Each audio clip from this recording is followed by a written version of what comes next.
This is Africa News 24 TV. I'm Miriam with the latest in politics, sports and global affairs.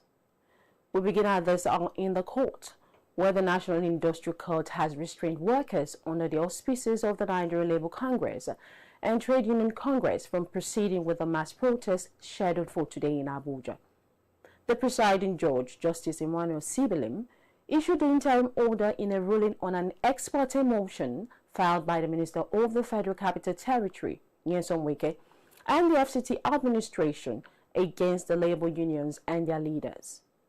After hearing the claimants, Justice Sibilim granted the interim order restraining the workers from embarking on a strike pending the hearing and determination of the motion on notice.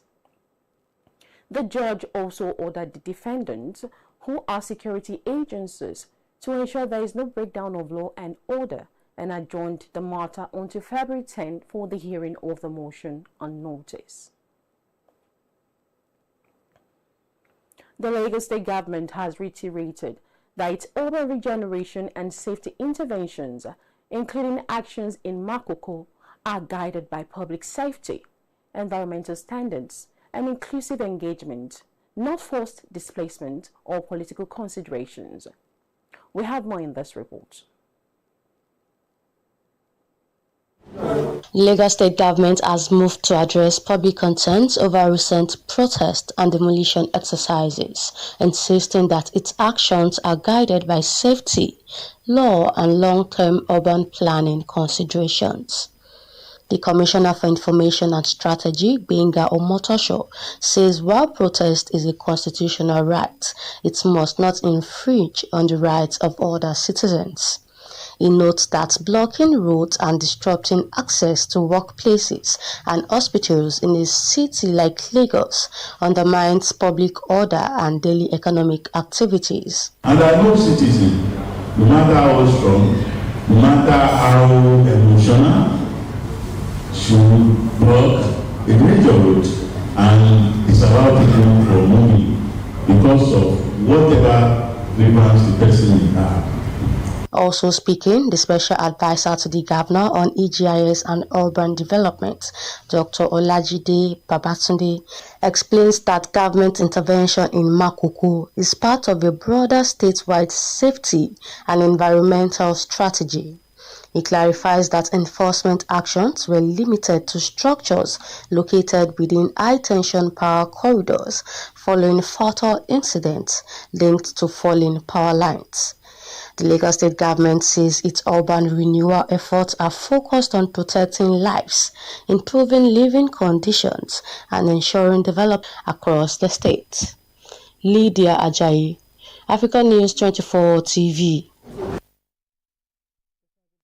Has announced plans to share the burden of electricity subsidy payment with state governments in a bid to ease fiscal pressure and ensure more sustainable power sector financing. Governors will need to budget for electricity subsidies, potentially affecting other spending priorities. For consumers, the policy could lead to more targeted subsidies, reducing waste and ensuring support reaches vulnerable households. For the power sector, shared costs may improve liquidity for distribution companies and strengthen service delivery.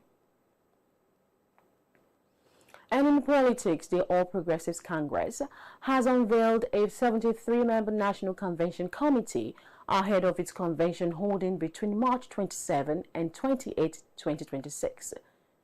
There's Imo State Governor Hope Uzodinma as chairman, Kwara State Governor Abdurrahman Abdurrazak as Vice Chairman, and Yobe State Governor Malai Malabuni as Secretary. The committee will oversee preparations for the convention, which is expected to produce a new National Working Committee. Members include Senate President Godswill Akpabio, Representatives Tajuddin Abbas, former APC National Chairman Adams Oshomole, and Abdullahi Ganduje. The list also features 7 governors, former governors, senators, ministers, and other senior party leaders drawn from across Nigeria. Still in politics, the internal crisis rocking the People's Democratic Party has taken a new turn as the faction loyal to Minister of the Federal Capital Territory, Wike, has announced plans to hold a national convention on March 28, 2026, following a recent court ruling bloc authority to convene a convention. The ruling effectively strengthened the faction's claim to legitimacy within the PDP, setting the stage for a showdown with the mainstream leadership. The March 28 convention could either consolidate Wike's influence or trigger further fragmentation. Meanwhile, Catholic Bishop Matthew Kukah has condemned Nigeria's worsening insecurity, declaring that no other country sees daily killings like Nigeria. Bishop Kukah was speaking in Yola, Adamawa State, where he lamented that dozens are killed almost daily, a situation he described as unparalleled globally. He was speaking at the launch of a book on the governor of Adamawa State, Amadu Finitri, titled The Man They Could Not Stop. He criticized how deaths are often framed as Christians versus Muslim casualties, blaming Western media for fueling religious debate.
Welcome to business.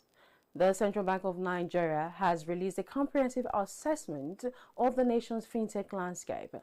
The CBN statement said the report outlines the priorities needed to sustain innovation, strengthen system integrity, and support the next phase of digital financial growth.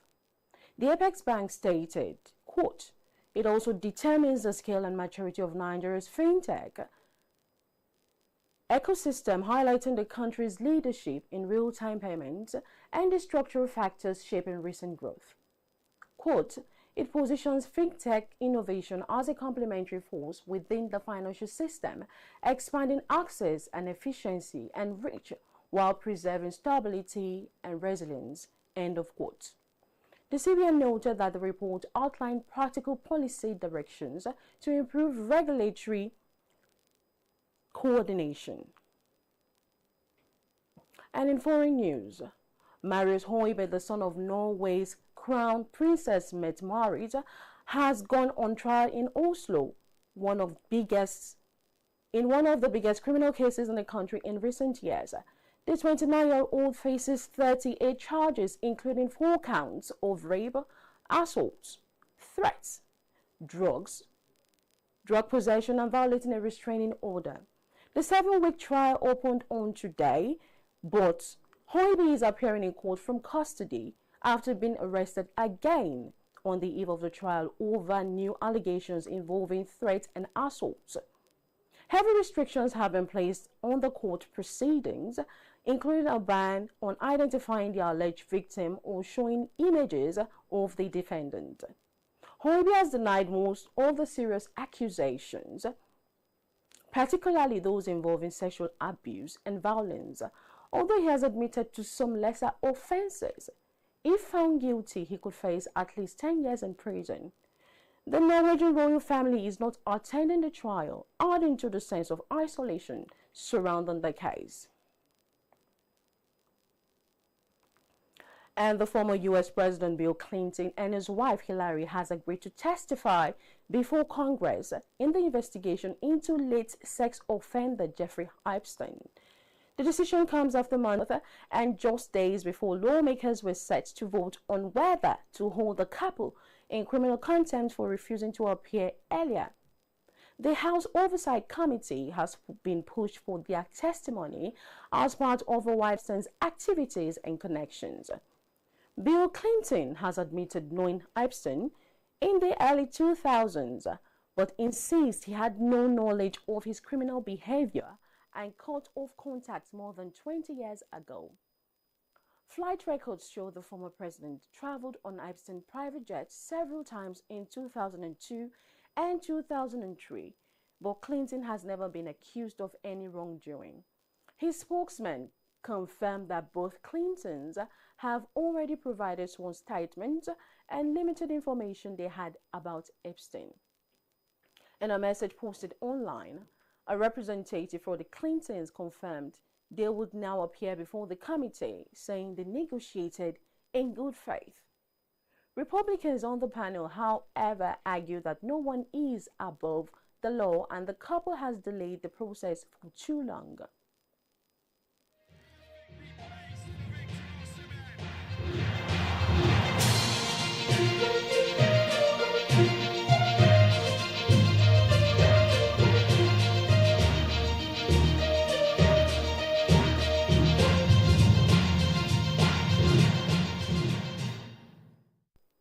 Welcome to sports.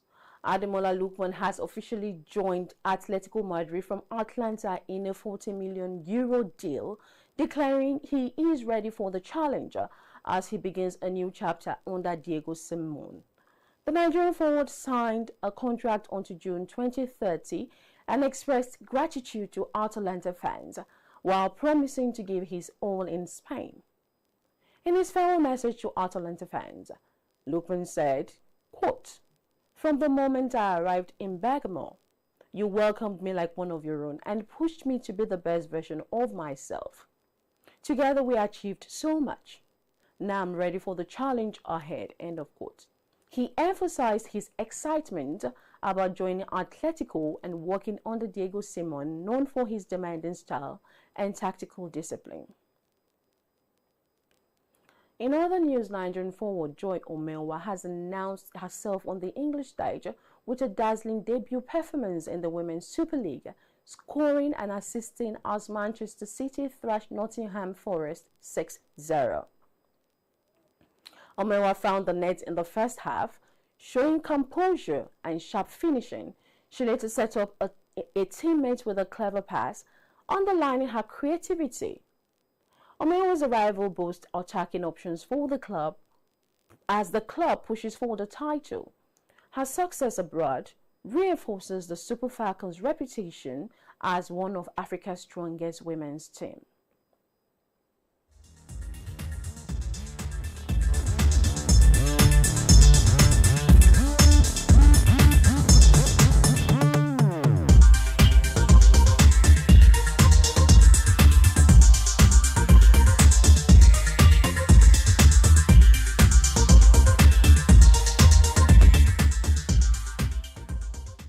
And in entertainment, renowned Nigerian fashion designer and style icon Wike James and her husband Femi Atere have announced that they are expecting their first child together. The exciting news was revealed after Wike James shared photos proudly showing off her baby bump, sparking an outpouring of love and congratulatory messages from fans, celebrities, and members of the fashion community across the social media. In her announcement, the designer hinted at a new chapter in her life, describing the moment as a beautiful season of growth and anticipation as she prepares to step into motherhood. Femi Atere was also celebrated alongside his wife, with admirers praising the couple's strong bond, friendship, and unwavering support for each other. Finally, Nigeria's film industry is set for an exciting season as Nollywood prepares to roll out two highly anticipated projects. The sequel to Kunle Afolayan's Netflix hit, Anikulapo and Osas Okoyong's groundbreaking female-led Afrobeat musical, slated for cinema release in March. Following the global success of the first installment, Anikulapo returns with a deeper exploration of Yoruba mythology and themes of power, betrayal, and destiny. Director Kunle Afolayan has promised a more ambitious production with expanded sets and international collaborations. On the other hand, Osas Okoyong's Afrobeat musical titled E6 celebrates women in Afrobeats, blending vibrant storytelling with live performances. Okoyong, known for her bold creative vision, has described the project as a love letter to African music and the women who shape it. The film will debut in Nigerian cinemas in March before touring international film festivals. And that's the most we can take out this hour. You can visit africannews24.ng for the latest updates and follow us on all our social media platforms to stay informed and ahead. I'm Mary ADIM. Good afternoon.